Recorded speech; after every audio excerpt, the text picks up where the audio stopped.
which prompted the Scion ban, and I think it's gonna be a first pick Poppy potentially for eXyu, but no, a first pick Ziggs, which I guess technically I expect both Darkwings and Rahel to be able to play this, but this is surprising. I imagine given Rahel's strength as a marksman player, not to try and put a knock in his Ziggs abilities, but I think you want to give Rahel a strong hyper carry for what could be the game-winning, series-winning game for yourself here. And Darkwings at least can play a very safe game in the mid lane on this Ziggs, but Luminosity are going to buckle down. Pantheon had received a lot of nerfs, but used to be the king of the jungle for a majority of the 2025 season. Tomio gonna trust in himself that he can still use this champion strengths in the early game and snowball it to a game 5. I think it's got to be a Poppy here for eXyu, or okay, it's going to be a Skarner. Wow. Tanky jungler, and the Jax likely for Castle are just going to be slam/blinded as one of the stronger champions up. Definitely some defense into the Pantheon, having that counter-strike to get around some of the auto attacks. But FakeGod has the option to take his champion now. I gotta say, I don't love Gnar in this game with what's showing already. I think that Gnar has to walk through a lot of damage with the Ziggs, so curious to see what FakeGod grabs, because a lot of those top lane options are gone. Well, okay, it is FakeGod says, no, we ball. We are going for the Gnar into the top lane against Jax. This has been a comfort pick for FakeGod in the past, and one that he has been able to pull out show-stopping performances on. But Luminosity, yeah, they take respect of Huhi with the Blitz. I feel like Luminosity are really doubling down on just the early game snowball identity here, and having a priority lane like Gnar to play through if you're Pantheon, I can see where the theory lies. That Ashe ban, definitely targeting an Ashe Seraphine, or Ashe Huhi is one of the few supports that would still play Ashe. I'm wondering if they want Renata, as Ashe Blitz being banned. I know Ezreal Renata is kind of a weird lane, but Ashe and Blitzcrank, both good champions into Renata. And Skarner and Jax is already some dive, so bringing the hostile takeover this late is something, as they do take away the Karma. I think that was a very expected ban with the Ezreal showing. Nico is not an option, as... Why are we flexing jungle picks? This isn't a Pantheon support, is it? This isn't a Pantheon mid lane, is it? They could Panth support. It's Panth support. Wow. Wow. Okay. I had Pantheon support. Kangas, where you at, buddy? Time to lock in, brother. If you want to watch potentially a masterclass, this is a Nidalee for Tomio, too. Wow. I mean, this is a pick that eXyu has been able to pull out some MVP performances on, but if you are playing... Go for it. It could be Nid Panth, with Panth mid still. I mean, you could blow up Ziggs. I don't like that. I think that's creating like far too volatile of a game. But I also don't like landing Pantheon in the Jinx Lulu. That does not sound like a winning formula to me. And I think that's why you kind of reveal the cards early. You try to bait DSG into thinking, yep, this is a Pantheon support. What the hell is going on? No, it's definitely a Pantheon support if they're having that. It could be, I think it's going to be Ezreal mid from Insanity. I think that's what's going on. Well, double marksman with a Nidalee empowering you for the mid and late game with that primal surge. It's not a bad way to tie things together. There it is! Mid lane Kog'Maw, baby, has arrived. Okay, mid Cog makes some sense this game. You can outrange Jinx. So using your ult, as you get more points in your ult, you get more range. We have seen Insanity play this one very well. You kind of outrange Ziggs as well with that artillery mage matchup in the mid lane. This is going to be interesting, because I feel like the setup with Skarner, if Skarner gets a good ultimate off, the ability for Ziggs and Jinx to follow up on that with the AoE damage that they have. I mean, you get 2 or 3 members in a suppression. I think those members are going down. That's going to be really tough to fight as LG. But the poke between Kog and Ezreal, I think you're going to need to use that to have better conditions going into some of these fights. I'm just worried because I don't think the poke matters all that much into Lulu, between the shields, between the redemption you get later on.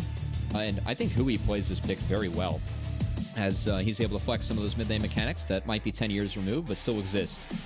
So he played this very well, as the Jinx and the Lulu were used to win the game 3. against Ezreal, game 3 or 4 in that series. So makes an appearance later on here. And we'll see how Rahel can pilot another hyper carry for himself. Well, if you're a Luminosity fan, already the players are in high spirits, talking up a storm. Can they bring us to a Game 5, or will Disguise put this series to rest and ascend to LCS 2026? It's time to hit the rift for Game 4. Welcome to Summoner's Rift.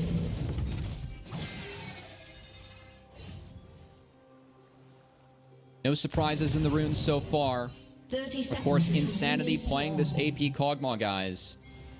The E brings a lot of wave clear, and the poke brings a lot of damage.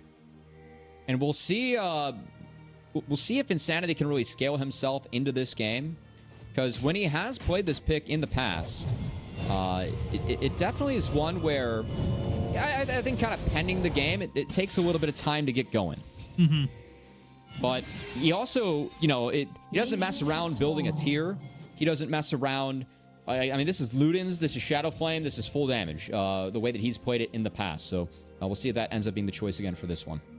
Important to note, looks like Tomio was able to find a couple spears or two into eXyu's health bar, being able to chunk him. And I think Tomio is trying to play a very similar game to what eXyu did as the Jarvan into the Vi from Game 2. Tomio wants to invade. He wants to use the pressure of this Nidalee, how you can get into the face of Skarner, trying to bully him around and find that advantage to snowball the game with on Luminosity side. Bot side starts for both of our junglers, but we do have a swap with Rahel going top as the Jinx. I think this, and I assume we're mostly taking this for a Jinx play. This is a rather weird duo in the bot lane. As yeah, Castle and Huhi are going to have a little bit of trouble here early on, but we'll see if they can get Rahel some bonus XP early to get Rahel a better game overall. As Rahel has been the hyper carry for DSG and has been fantastic in this tournament.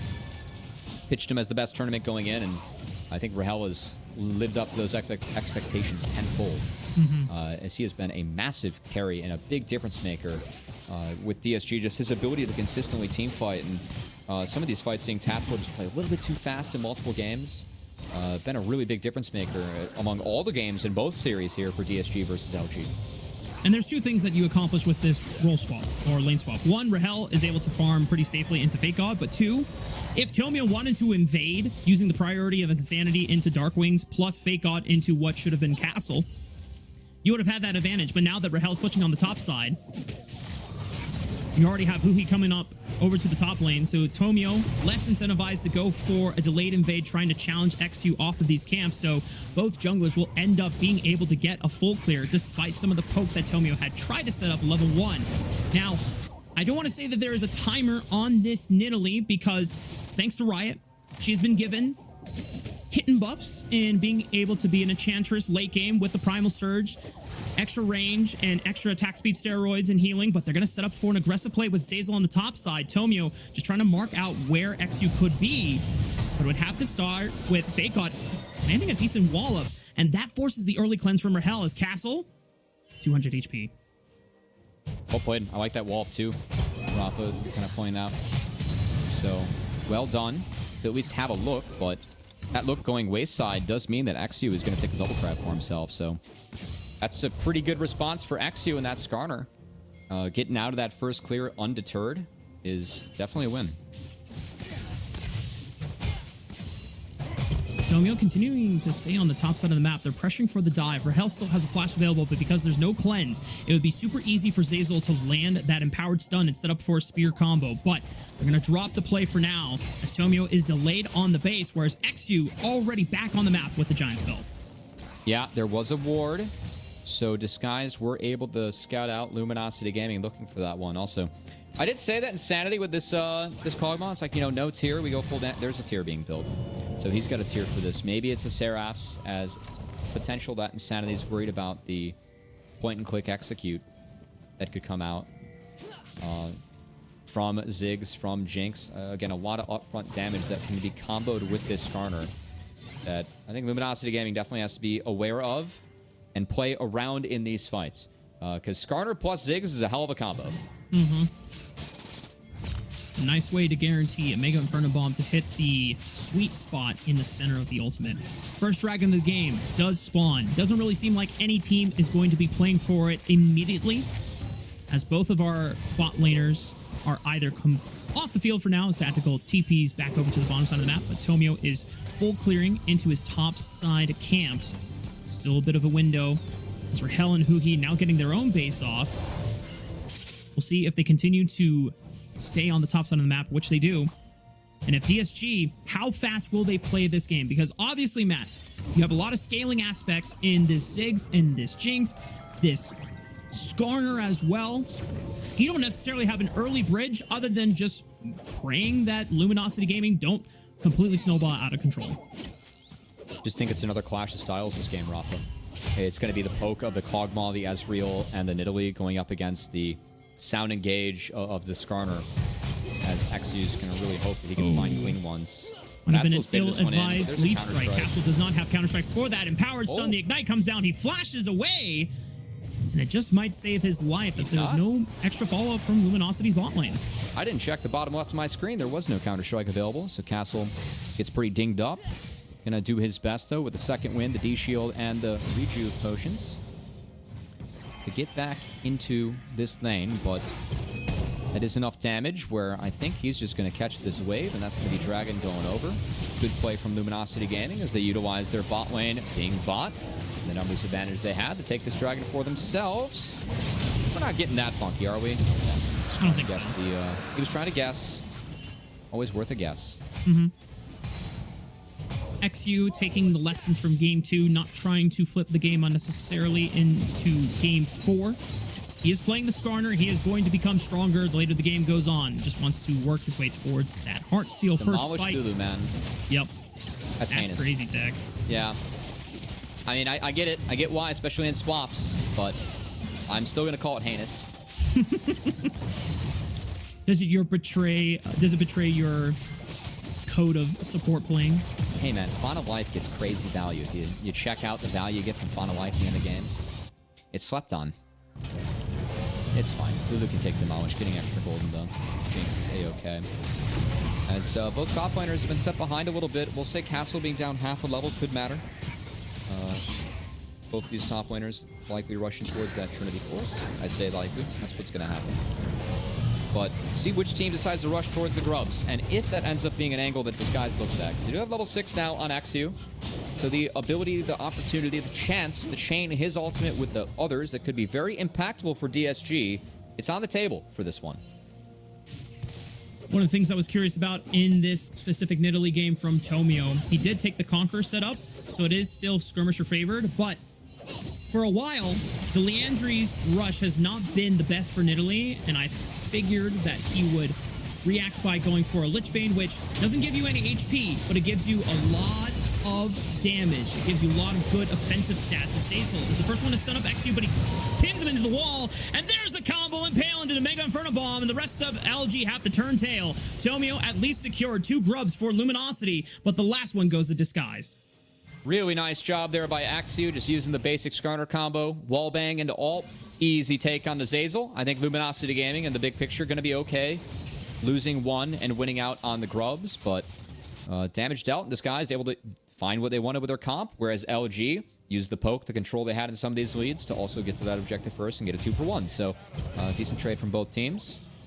See who can use those grubs on LG, as they do have that 1 grub advantage. We're still about 3 minutes away from the second dragon of the game. Get a chance to look at the replay. I like how Darkwings played this one. I mean, he got a lot of value. His ult found 2. Good satchel charge here on the Tomio. Was able to chain up a bouncing bomb too. Do think that Ziggs, you know, a lot of LTA fans know that Ziggs can be played mid and played at a high level. It is an APA favorite. But I think the fact that only really APA plays it definitely speaks to Ziggs being a skill-intensive champion. If you miss those bouncing bombs, you miss those skill shots, his value goes way down. Or if you use unlike a lot of other mids. Yeah, or if you use your explosive minefield way too early to control a choke point. Uh-oh. FakeGod almost has Mega. This is a little funky as he gives his position away, but thought he was waiting for anyone to rotate. Didn't have anyone rotating. But Mega at the right time should prevent a dive, as eXyu just going to play for a camp or 2. Darkwings doesn't look like he's going to be exposed mid lane, but Zeyzal does have access to that Grand Starfall now that he is level 6, so this is where the proactivity needs to be leveraged for Luminosity. Try to attack the side lanes that DSG will not be able to answer in a rapid fashion.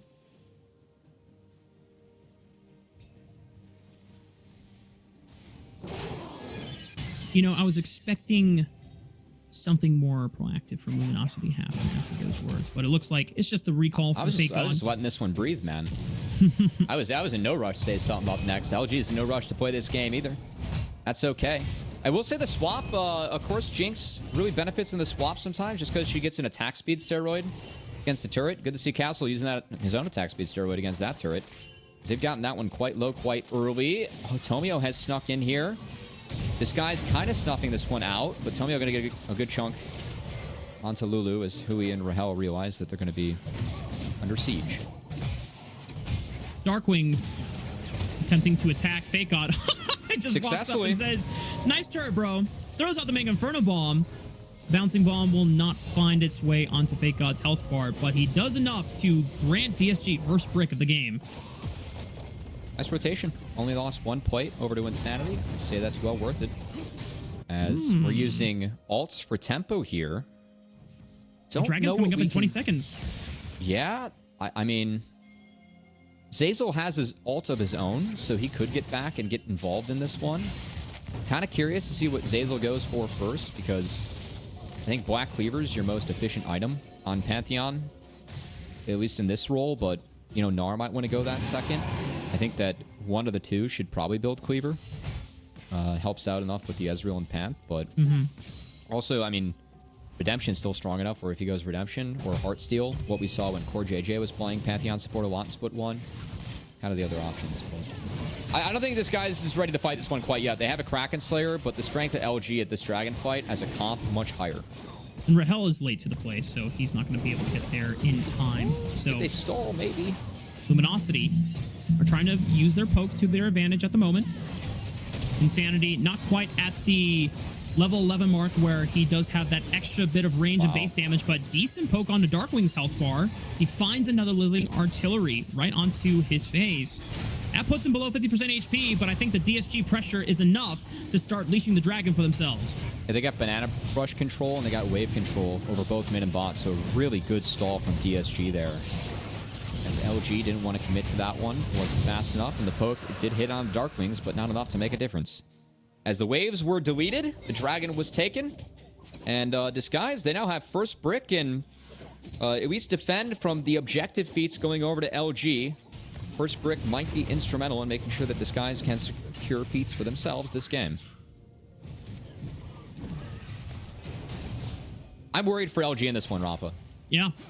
I think Jinx Lulu is really tough to beat later on, and this Jinx is off to a pretty good start. I know Rahel is a wee bit behind the roll, but you're going to get to play Jinx in fights later on, unless you get poked out.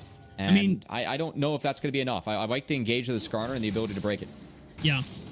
I think one of the things that I was very cautious, but still very much advocate for, is that Luminosity Gaming need to play this game a little bit faster than how the game has evolved so far. Yes, you have some late game insurance policies with this Insanity Kog'Maw. Ezreal, if he is left unaffected and unthreatened, can continuously fire out poke for Luminosity Gaming. But like you said, this is a massive front line that DSG are going to have set up with eXyu and Castle. And the shielding and the healing and the sustain overall from DSG's core should be able to help them weather the poke storm. And then you have all these strong engaged tools for this backline to thrive in. I really do think that Luminosity Gaming, while the early game has been a little bit slow, now that they're on one item spikes, this is the time to step it up a bit.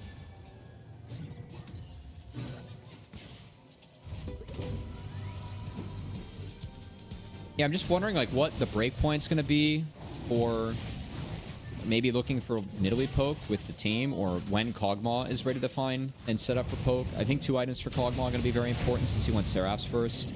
I understand the Seraphs for the defense going up against the Skarner. Again, I mean, if you get found, it's bad, but also you're kind of playing poke Kog'Maw. I was a wee bit surprised it was Seraphs and not Ludens, because I think there's a world too where you just can't be reached in this Comper draft unless Skarner has flash up. So sure, I was surprised it wasn't Glass Cannon, especially given that that's what Insanity has showed on this pick in the past. But it would have given you your best options in being able to safely attack Rahel and Darkwings and get full-on burst damage. Rift Herald has been started up by FakeGod. He's about to go Mega. And Luminosity right now doing their decent job of just poking them out. Insanity did a lot of work on that last E into R combo. Got Rahel quite low. You can see another E connects, and that's going to be Rift Herald falling.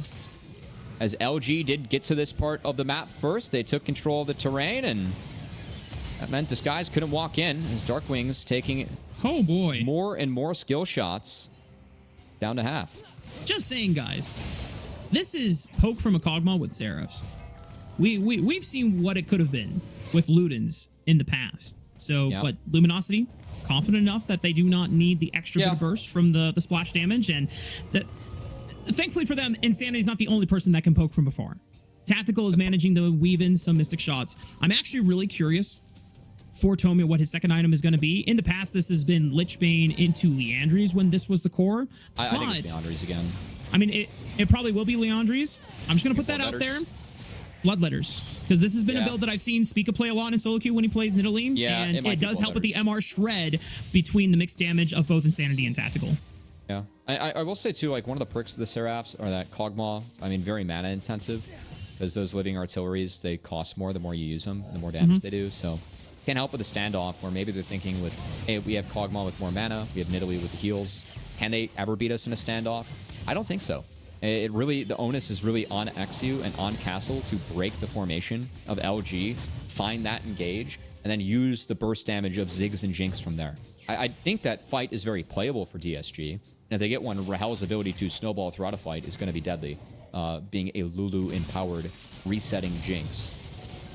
So, I mean, a clash of different styles, right? It's just going to be who can execute theirs better. Grub fight, we saw DSG be able to find an advantage.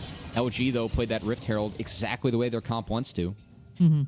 It's just that their poke comp's down 2k, and if DSG can force heavy, things can get hard. Castle's going to engage on the FakeGod, but he's got Tomio in his back pocket. A TP is coming in from, I imagine, is Darkwings, but a teleport is answered by either Tactical Insanity. It's the four-man squad. The Avengers have arrived, and Darkwings overplays his hand. Luminosity are completely content on giving up this third dragon of the game as they play for the top tier 1 turret.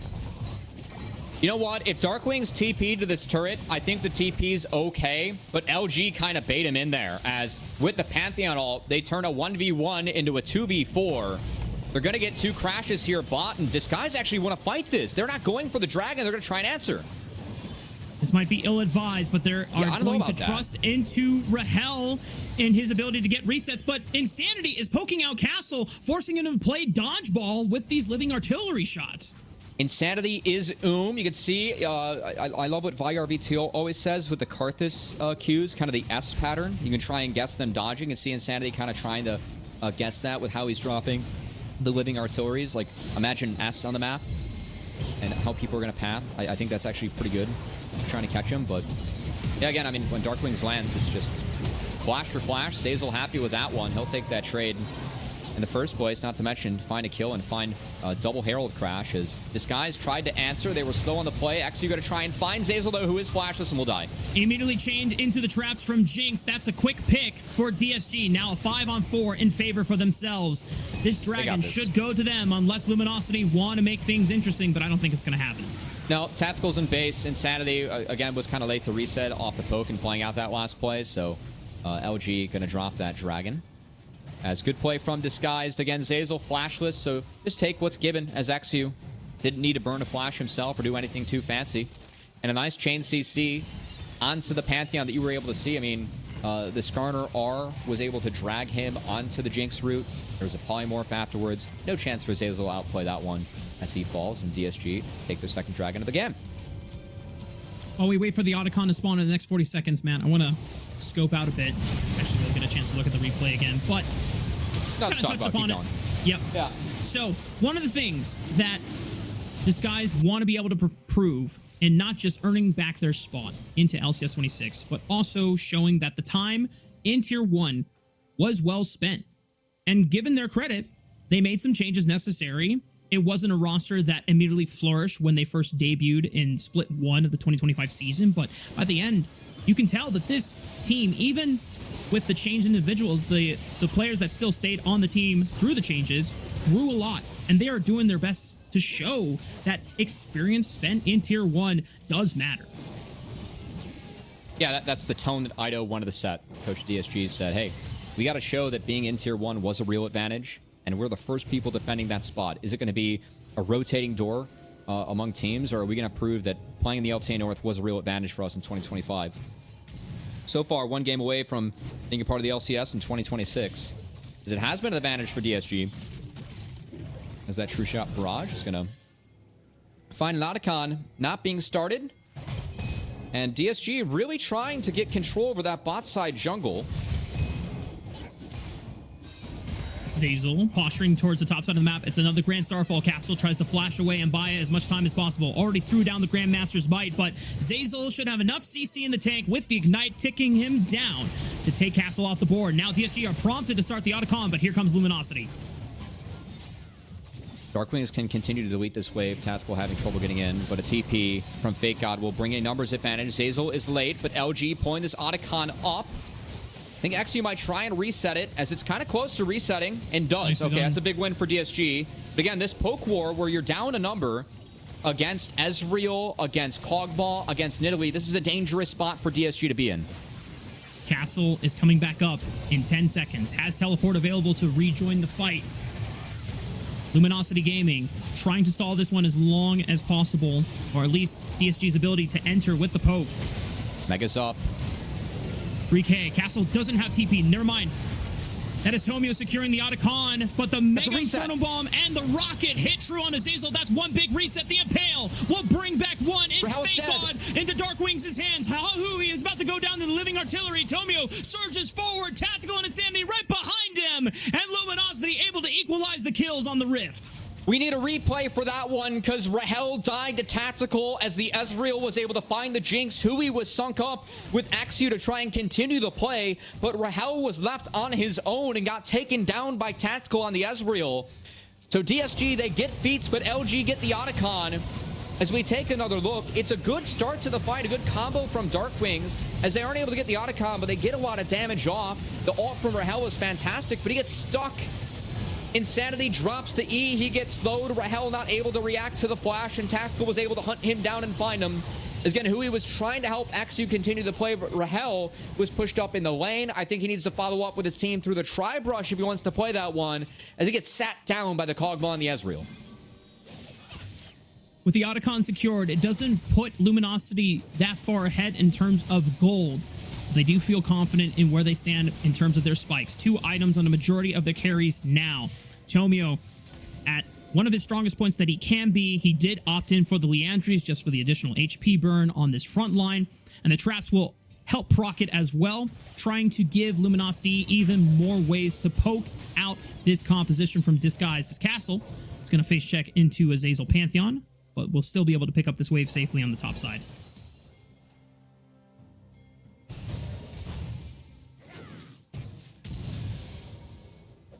Deep breath before the Baron spawns and the Dragon comes on the map. 30 seconds till another Chemtech Dragon spawns. Could be soul point for Disguise. I will say, I think Chemtech Dragon actually matters a lot if Disguise is able to stack it up. Just the healing and the shielding power. I mean, both Skarner and Lulu can really use and abuse that. Not to mention, if you get low, that damage reduction when you get the soul can be quite big too. As Tomio up 2 levels on eXyu. I mean, somewhat expected in this matchup, Raafaa, but definitely a little bit significant now as LG. They have control. They're starting this one quickly. I'm a little bit worried about this. eXyu doesn't have flash, but he can definitely find a play here. Castle has TP if he wants to join the fight. Is there a flank ward? Not really. DSG not able to get into the pit. Zeyzal flash right on top of eXyu, but he's way too tanky. Wallbang into the Impale, brings Zeyzal right into the fray, but eXyu is slain by Tactical in the backline. Castle looking for the Counter-Strike stun, finds 2, but there's no proper follow-up. Mega Death Rocket goes wide, and DSG's backline cannot finish off any of the additional members of Luminosity. I think if Castle TPs a little bit sooner, or eXyu just takes the first ult, that might have been a better play for Disguised. But they're late to the objective, and they lose out on the fight as they eat the poke from Luminosity Gaming. I saw a real angle, though, there, Raafaa. I mean, keep in mind, like, that last fight, Insanity is still no flash. Right, I think that the choke that they ended up retreating in and kind of playing in, there was a real opportunity for eXyu in Disguise to is down flash himself, but to at least do something or make a play.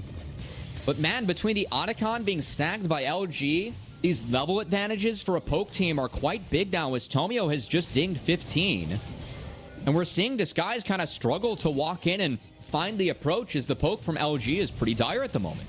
And while Tomio doesn't necessarily have the flashiest KDA, he has been doing his job on this Nidalee. Like right when Tactical ease in, just cast your ult. If you take Tactical's flash, it's at least something you can play with later on. As Castle does his best to buy some space, but not enough gas in the tank from Darkwings. And yeah, Castle just falls to the Kog'Maw E. As that Slowfield is, I think, being disrespected a little bit by Disguise. It's a very powerful part of the AP Kog'Maw, because it enables everyone to land their skill shots with how severe that Slowfield is if you're on top of it. So I really like how LG is playing around that. I think Disguise need to pick up some levels and buy some time and try and find that cohesive engage. eXyu has flash up. Tomio and Zeyzal are both missing flash. If I'm Disguised, that's the only play I can really look for right now. Trying to find a pick like that in isolation, ideally around Rahel. You'd love for him to get the kill and kind of catch back up into this game. Luminosity now have a 3,000 gold advantage for themselves going into what could be a fight for Baron control. It's not soul point for either team, as the 5th dragon of the game will be spawning in just about 2 minutes and 45 seconds time. 3 item spike for Tactical. He is quite monstrous on this Ezreal, and if Luminosity are ever given time in a standoff, these Mystic shots are going to hurt. I still think the scaling of Disguise can be big. I know how difficult it can be to fight into a level 16 Kog'Maw, but Disguise, I mean, they still have a lot of sustain with Redemption Lulu, with what, I mean, could be a Shurelya's to try and play around that next from Huhi. Like the Jinx Lulu, again, there is a range advantage and identity that LG can use to kind of nullify that, but it's difficult to avoid the DPS fights late game. And if Rahel gets a reset, if he gets going once he wraps up this Infinity Edge, that can be a lot of power for the Jinx. And we have seen Disguise, like, this is the identity they've committed to. Playing defensive, playing with, you know, mages mid, Rahel on the hyper carries. The best chance they have to win the tournament, they felt like, was putting these players in these roles across Fearless Draft, which they've been pretty consistent about. You gotta believe that Rahel very empowered to still find that DPS fight later on in the Jinx Lulu comp, even if it is difficult to play into the poke. Hasn't always been the cleanest for Disguise in this particular game for Rahel. Getting eliminated early on in that Otacon fight helped make the difference. But if DSG can go back to their core strength, forming that fortress 16, around their backline. Yeah. Even with all this poke from Luminosity Gaming, you got to believe, if you are a DSG fan, that they will be able to make it happen. Castle getting attacked on the side lane once again as Zeyzal sends it with the Grand Starfall. Redemption from Huhi gives Castle a little bit of sustain, but because of the Oblivion Orb picked up by Tomio, it might just not be enough. Ooh. Insanity pops off the last living artillery, drops Castle, and now it's a 5-on-4 potentially for Baron. I thought that was decent defense from Castle until the Insanity damage connected. And that's one fed Kog'Maw as Luminosity Gaming going to try and get back to this mid wave as they pass up on taking the dragon. Tomio getting a lot of damage down to the Darkwings, but it's traded. Tomio does have the heal. Wow, Oh no, the Satchel Charge not ideal! And you can see that Darkwings was not happy about that one. He gets dropped, forced to flash, still burns it for nothing anyway. Luminosity Game now surely with a 5-on-3 advantage. You have to imagine they're starting up this Baron. Yeah, Insanity is going to hold the line, whereas Tactical is responsible for the DPS. But LG, I guess they don't feel confident enough with this one. Oh, they're just waiting. They're waiting. The flash stun onto eXyu Impale onto one member, but Rahel cannot find a reset off of it. And now, surely, with no smite available from DSG, they won't tango with the Baron, but they will just get the guaranteed dragon instead. Well played from LG. They'll take the dragon, they'll take the soul point, and they created the chain of events where, well, DSG kind of chained into them. Is LG doing a really nice job of taking control and sticking with it with the poke comp they have this game. Again, I think the Otacon fight, how that one panned out, really significant just because the flower difference, the level difference that we're seeing LG have. Very impactful when you're playing up against a poke comp, you know? extra levels mean extra points and abilities, and that means more damage coming through, especially on a champion like Kog'Maw, where 3 of those abilities are being used for damage, right? From a long way away. Speaking of which, Insanity about to hit 16. That's more range on the R and a death cap behind it to boot. As dealing with Insanity has been very difficult for DSG in this game, and Insanity has been doing work. And it's not something that a lot of General League fans know, but level 16 is actually such a huge Nidalee power spike. When they first changed her back in like season 6 and 7 and tried to make her early game not as oppressive, they gave her a little bit of extra eXyu damage. So now, Tomio is quite threatening, but Castle, 3-man counter-strike into the backline. Tomio is able to get away. Zeyzal chunked to below 50% HP. FakeGod about to go mega. Get a little bit of HP back for his own troubles. Huhi and Rahel chunked to 50%. That could have been dicey from Luminosity, but they don't manage to drop anyone there. They did get Insanity's flash. We are seeing the damage this Kog'Maw is putting out. That could be a big one that DSG could punish moving forward. I mean, I see eXyu with a flash up and a Kog'Maw with a flash down. Yeah, I think that's the most valuable person I can remove from the equation at this point. I know Tactical's really fed, but are you seeing what Insanity's doing on these spell rotations? I mean, it's like half the health of Lulu Jinx removed immediately. If you can CC and remove Kog'Maw from the fight, I think that might be DSG's best path forward. As they're going to try and retake this into the Kog'Maw again, and that is 1 E drop from Insanity and a quarter of the health gone from Rahel. Yep. Yeah, that's some nasty Void Ooze Insanity is spitting out right now. No flash on this Kog'Maw, but he can always fire from a range away, no problem. Flash from eXyu, looking for the impale on the 2 members, drags it right into the big front of ball. Big shutdown on the tactical, but FakeGod answers back with a Gnar into the wall. Darkwings is destroyed. Rahel forced to flash away. Can he kite this one out? But he has to sidestep everything. He has to go big alongside Castle, who is the only frontline member left for DSG. Redemption comes through, gives a little bit of healing back, but Rahel can't even step in it because the threat of Insanity's Kog'Maw is forcing him away. I mean, it was a good engage from eXyu, but it wasn't onto the Kog'Maw. Insanity found 4 as he goes legendary on this pick. And yeah, that's where we were pitching before the fight. I think eXyu with the flash advantage.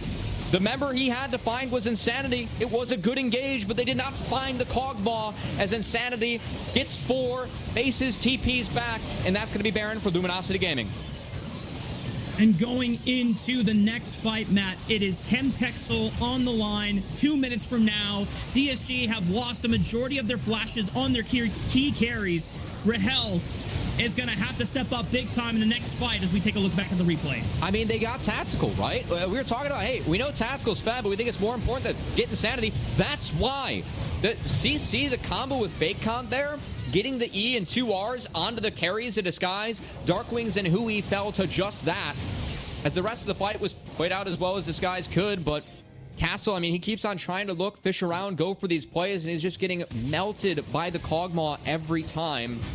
He's working on the Seekers, which won't give him MR, but will give him that stasis that he can use to get out of a couple of big spell rotations if he needs it, as Darkwings, he's heading for the hills, and that's 2 Rs as he almost goes down. I mean, Darkwings is already below 50% HP, and it costs the Locket Shield or something from the Seraphs. Some type of shield given over to Darkwings, still not enough. Insanity, no flash. Oh boy, eXyu, 3-man appeal. They got Kog'Maw! Insanity is gone! FakeGod now forced to retreat. Tomio trying to pepper from the sides with these spears, but he cannot just go 1v5 into the rest of Disguise. FakeGod trying to do everything to play behind Tomio and use his Primal Surge to keep him out alive. Castle takes a spear to the face, cannot contribute to the fight anymore. Don't step on a trap, Castle. If you do, you might fall. Tense game, but that's the flash differential that we were talking about. Insanity down flash, a beautiful angle from Castle. That pretty much saves the game around the Baron as Castle was able to get in, not spotted. And even with that, eXyu just found the impale onto the flash with Insanity too. So, yeah, I'd say a oops on the setup there from Luminosity Gaming. As, I mean, it's one thing for Insanity to go down to like a flash from Castle. It's another thing just to get impaled, as his flash is almost off cooldown. I think this is going to be the dragon secured by Disguise. Insanity just spawned. He's got no flash, no TP. Castle's going to do his best as Whoa! They don't even need the impale for the Mega Inferno Bomb setup. It's just Castle landing the Counter-Strike right on top of Tactical's head. It looks like he just had flash come off cooldown, or he had it. I don't know what's the real story there, but this guy's able to find miracles back to back, and now they are also at soul point. Yeah, you hate to see it from Tactical, man. I swear to God, we watched this guy for all of NACL, and it was better. But it's such a bummer because this guy mechanically is so talented, but sometimes just the later half, whether it's him, the team, it just seems every team that he's been on, he gets found at points in the late game. And when you're playing this role, when you're playing a marksman role, you cannot afford to go down like that. I don't think that was a contest either way for LG, but I mean, that's time that you can get on the map to get more resources, get more gold that's now gone. And Tactical has been using the resources that he has gotten very well in this game, but this is why I was kind of concerned in the earlier stages of the game for Luminosity Gaming about playing this game out fast enough. Because when we get to the late game like this, Lulu teams scale so hard with what she can provide with her kit. And look at Rahel's items.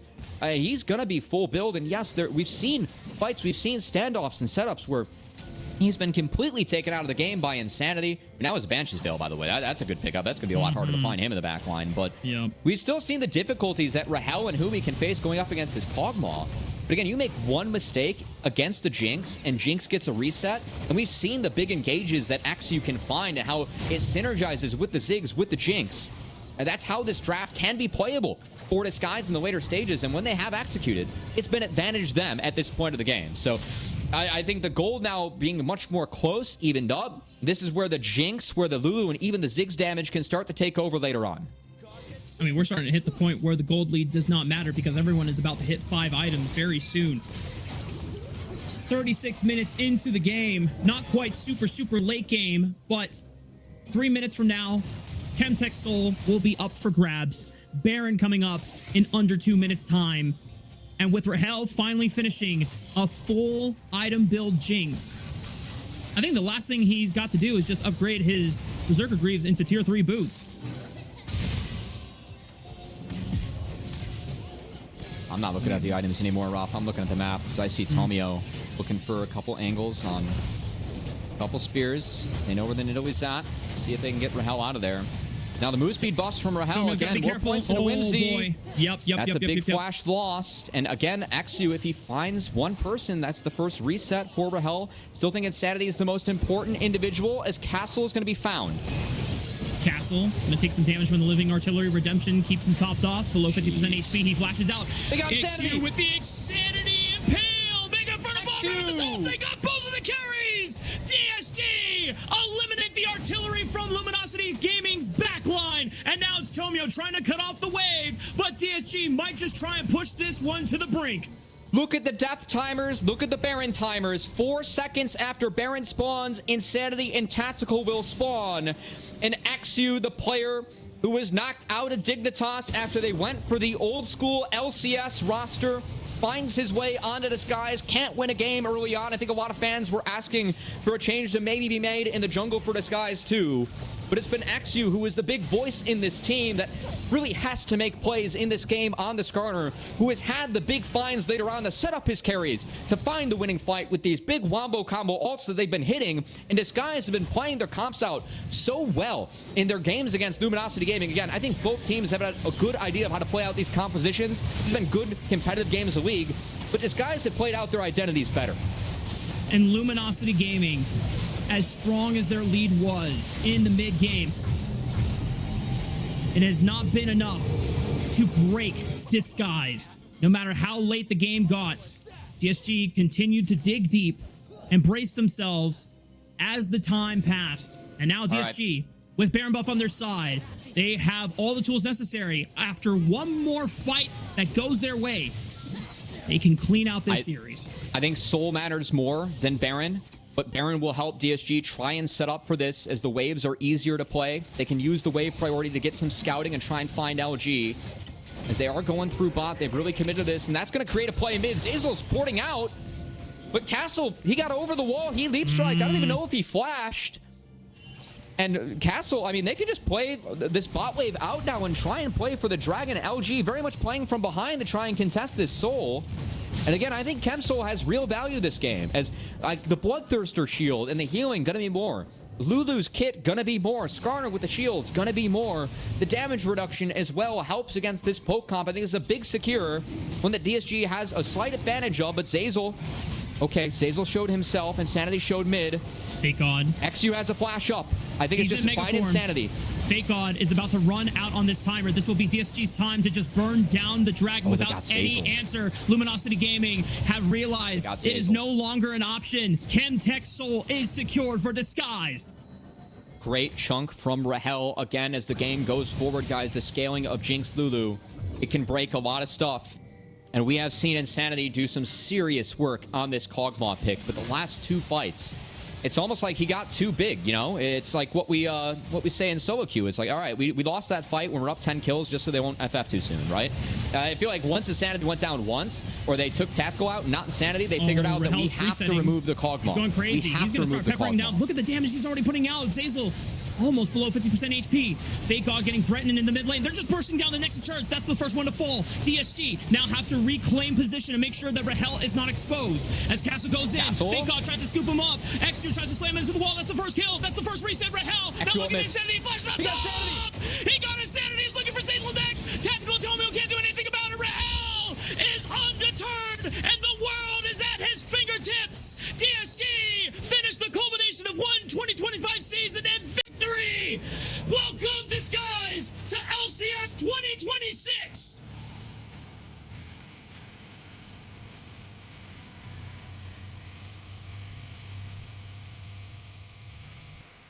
A mix of joy, relief, exhaustion, and some determination in there. Disguised a team where it took them 3 splits to find a single win in the LTA North. Take down a team that only dropped 1 game in both of their NACL championship runs for spring and summer, as they find the 3-1, a 4-1, or a 7-1, I should say, in total against Luminosity Gaming for the tournament, and secure their way into the LCS for 2026. They started out as the esteemed guests of LTA North for the 2025 season, and like Toast always wished for, his dream to play in the LCS and have a team compete. It's official. Disguised will be playing in the 2026 season of LCS